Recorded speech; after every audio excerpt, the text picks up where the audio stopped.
ಸತ್ಕಾರವಂತೆ ಸತ್ಕಾರ. ಆ ಕಲ್ಪಿತ ಗೋಪಾಲಕನು ನಮ್ಮ ಸತ್ಕಾರವನ್ನು ನಿರೀಕ್ಷಿಸುವುದು. ಆಗಲೇ ರಾಜಕಾರಣಿ ಆ ಕರಿಸುವುದನ್ನು ಮನೆ ಆಚರಿಸುವನು. ಎಷ್ಟೊಂದು ಅವ ಹೇಳೋಣ ಅವಹೇಳನ ಪ್ರಿಯ ಸಹೋದರ. ಕೃಷ್ಣನು ಭಕ್ತರ ಪ್ರಯೋಜನನು. ಇದರಂತ ಭಕ್ತನ ಆತನಿಗೆ ಮತ್ತಾನಿರುವನು. ಈಗನ ಭಕ್ತರ ಸತ್ಕಾರವನ್ನು ಸ್ವೀಕರಿಸಿ ನಾಳೆ ನಮ್ಮ ಮಂದಿರಕ್ಕೆ ಬರುವನು. ನೀನು ಚಿಂತಿಸಬೇಡ, ಹೋಗು ಸಹೋದರ.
ನನಗೊಪ್ಪದು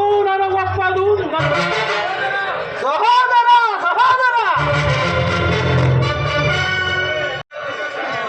ನನ್ನ ಪ್ರಿಯ ಸಹೋದರನನ್ನು ಶಾಸನ ಮಾಡುವುದು ನನಗೂ ಒಂದೊಂದು ಸಾರಿ ದುಸ್ಸಾವಾಸ ಎನಿಸುವುದು. ನೋಡಿದೆ ಮಾವ, ನನ್ನ ಸಹೋದರನ ಕ್ರೋಧಾಗ್ನಿಯನ್ನು ಮತಗಜಗಳು ಎಷ್ಟಿದ್ದರೋ ಈ ಸಿಂಹಕ್ಕೆ ಸರಿಸಾಗಿಯೇ ಹೇಳಿ.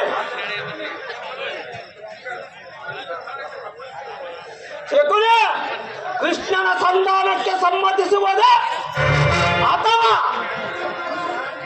ಕೃಷ್ಣನು ಶಾಂತಿಗಾಗಿ ಇಲ್ಲಿಗೆ ಬಂದವನಲ್ಲ ಸುಯೋಧನ. ಹಾಗಿದ್ದರೆ ಈ ಕೌರವೇಶ್ವರನ ಸಾರ್ವಭೌಮ ವೈಭವವನ್ನು ತೃಣೀಕರಿಸಿ ಆ ದಾಸಿ ಪುತ್ರನ ಮುರುಕು ಜೋಪಡಿಯನ್ನು ಆಶ್ರಯಿಸುತ್ತಿದ್ದನೆ ಸುಯೋಧನ. ಪ್ರಾರಂಭದಲ್ಲೇ ಸಹಿಸಲಾಗದಂತ ಅಪಮಾನ. ದುರ್ಯೋಧನ, ಭಕ್ತಿ ವೈರಾಗ್ಯಗಳ ನೆವದಿಂದ ವಂಚಿತನಾದ ನೀನು ಈ ಅಪಮಾನವನ್ನು ಹೇಗೆ ಸಹಿಸುವೆ ಕೌರವೇಶ? ಕೃಷ್ಣನಲ್ಲಿಯೇ ನಿನಗಿಷ್ಟೊಂದು ದೇಶವೇ ಕೇಳಿಸುತ್ತೇನೆ. ಕೃಷ್ಣನು ಕ್ಷತ್ರಿಯ ಜಾತಿಯ ಕಳಂಕ ಸ್ವರೂಪನು. ಭಾರತ ವರ್ಷದಲ್ಲಿ ಕ್ಷತ್ರಿಯರನ್ನು ನಿರ್ಮೂಲನ ಮಾಡಲೆಂದೇ ಅವನು ಅವತರಿಸಿರುವನು.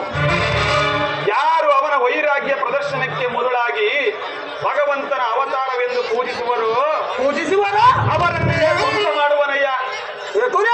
ಶಿಶುಪಾಲ, ಜರಾಸಂಧ, ಕಂಸ ಅವರೆಲ್ಲ ನಿನಗೆಂತಹ ಮಿತ್ರರಾಗಿದ್ದರು. ಕಾರಣವಿಲ್ಲದೆ ಅವರನ್ನು ಸಂಹರಿಸಿದನು. ಕಂಸನನ್ನು ವಧಿಸಿ ಮಾತ್ರಕ್ಕೆ ಉಗ್ರಸೇನನನ್ನು ಸಿಂಹಾಸನದಲ್ಲಿ ಕೊಳ್ಳಿರಿಸಿರುವನು.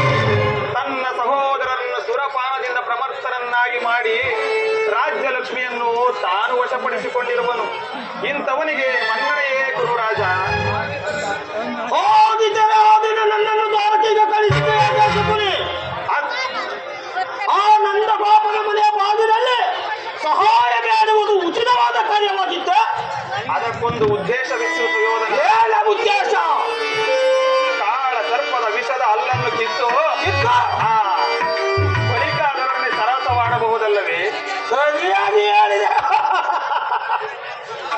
ಕೃಷ್ಣನು ಸೈನ್ಯ ಸಮೇತನಾಗಿ ನಿನ್ನ ಪಕ್ಷವನ್ನು ವಹಿಸಿದ್ದರೆ ನನಗೆ ನೀನು ಬೇಡ, ನಿನ್ನ ಸೈನ್ಯವು ಮಾತ್ರ ಬೇಕು ಎಂದು ನೀನು ನಿಸ್ಸಂಕೋಚವಾಗಿ ಕೇಳಬೇಕಾಗುತ್ತಿತ್ತು. ಆದರೆ ಅರ್ಜುನನು ನಿನ್ನನ್ನು ಆ ಸಂಕಟದಿಂದ ಪಾರು ಮಾಡಿದನು ಸುಯೋಧನ.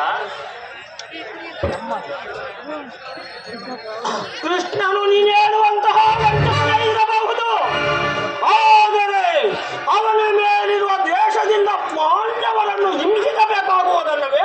ಪಾಂಡವರು ಪಾಂಡವರು ಪಾಂಡವರು ಪಾಂಡವರು ಶ್ರೀಕೃಷ್ಣನ ಆಜ್ಞಾಧಾರಕರು. ಪಾಂಡವರನ್ನು ಕೃಷ್ಣನಿಂದ ಬೇರ್ಪಡಿಸಲಾಗದು ಸುಯೋಧನ. ಅವರೆಲ್ಲರೂ ಶ್ರೀಕೃಷ್ಣನ ಆಜ್ಞಾಧಾರಕರು.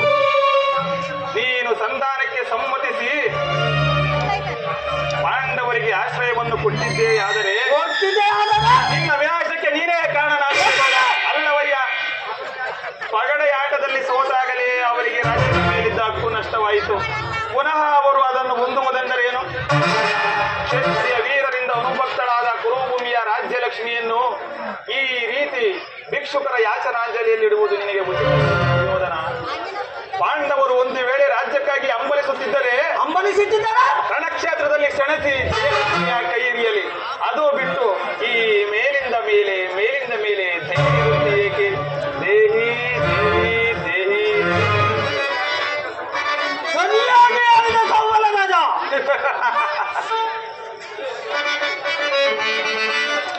ಕ್ಷಣದಲ್ಲಿ ಪಾಂಡವರ ಎಲ್ಲಿ ಹೋಗಲೇನು ಉಳಿಸಿದರು ಕೌರವೆಲ್ಲ ನಾದೆಲ್ಲ ಬೆಳೆಸಿದ ಮನೋನ್ಮತ್ತ ದೂರ ದೂರ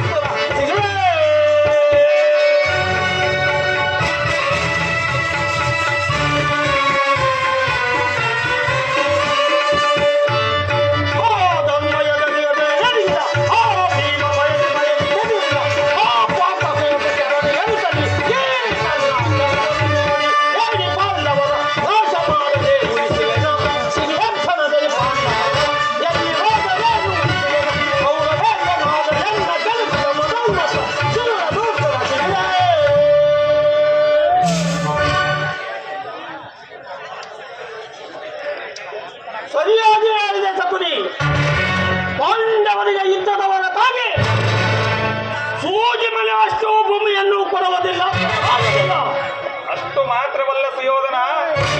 ಸಂಧಿಯ ನೆವದಿಂದ ಪ್ರತಿ ಬಾರಿಗೂ ಪ್ರತಿಷ್ಠೆಯನ್ನು ತೋರುತ್ತಿರುವ ಆ ಕೃಷ್ಣನಿಗೂ ತಕ್ಕ ಪ್ರಾಯಶ್ಚಿತ್ತವಾಗಲೇ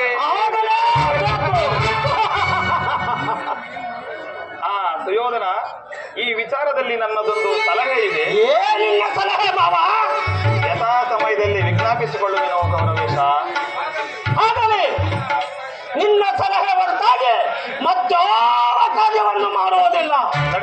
ನಡೆ ಕುರುರಾಜ, ನಡೆ.